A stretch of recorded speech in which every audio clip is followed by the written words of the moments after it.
when they defeated Vietnam, they took part in taking over Cambodia, and they overthrew the power there, the government that was there, and that's how the other group was able to come into power. The Vietnam, how they responded to the genocide was that they actually tried and invaded Cambodia because they knew what was going on and they knew it was bad. So they invaded Cambodia and took Paul out of power. Yeah, they took him out of power, and yeah, that's how they helped. The aftermath of the genocide.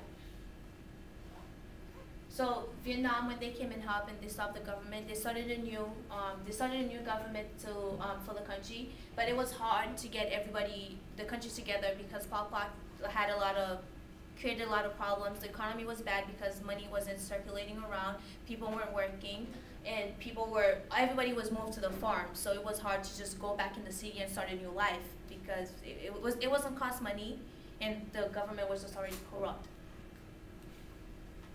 And Pol Pot was arrested, and he died in 1998 in house arrest. And two of the leaders from the group were also taken to trial and found guilty of crime against humanity. The new government. In 1991, a peace treaty was signed, and that's how they started their new government, basically. And the peacemaking force is still monitoring them till this day, making sure that everything is happening right and no one is going back to the farmland and working. Okay, so we found some survivor stories and we quoted them so you guys can kind of have a sense of what was going on. It says, 2 days after the integration, they took him to the killing ground. He was hit with a metal rod 3 times at the back of his head. Whether he died immediately from the blows was not mentioned by Metchan. Okay, so this story is about this kid who had seen his father was being taken away by the Kurog because he was a doctor, and they were really trying to move people out of the city to start working in farmland because that's what they wanted everybody in the country to be like. It was then that I finally realized that our fate, so I thought. We were forced to work all day and almost all night for 5 agonizing days by a new batch of soldiers. Those who brought us over have long since returned. The new guards were cruel and have no mercy. Many died in front of me from heat stroke, sickness, exhaustion, and starvation. So as you can see, some people really recalled what happened and they never forgot. They still have a picture in their mind of how the genocide went.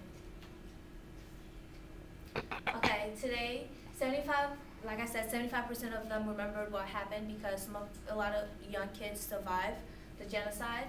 And the S-21 prison, which was the place where a lot of killing was taking place, it was part of the killing field and was kind of like a concentration camp. Now it's used as a museum in Cambodia for anybody who wants to see. And they have pictures of the victims there.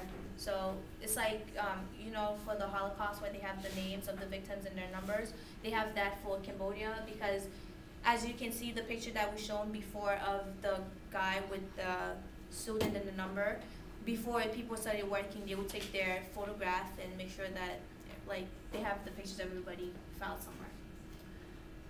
And that's our excited page. And we have a video to show you guys.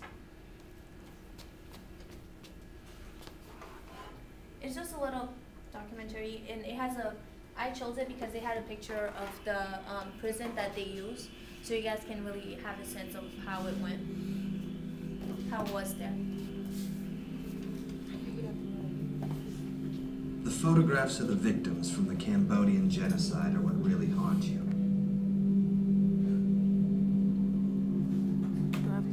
Like the Nazis, Pol Pot and the Khmer Rouge seem to be obsessed with documenting their atrocities.